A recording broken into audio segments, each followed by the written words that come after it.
アレクサ、テレビつけて。はい。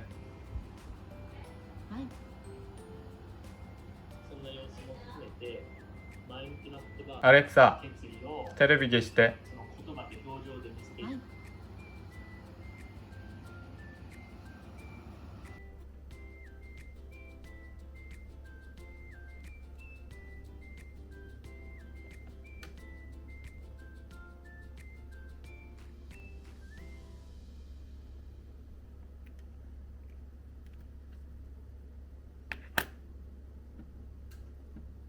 スイッチボットスキルで扇風機が見つかりました。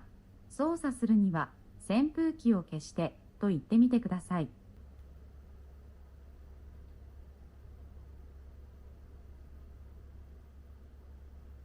アレクサ、扇風機を消して。はい。あれ、アレクサ、扇風機を消して。はい。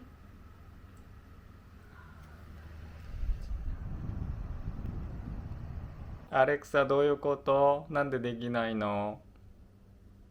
名前を呼ばれたみたいですが、リクエストが聞こえませんでした。ガーン。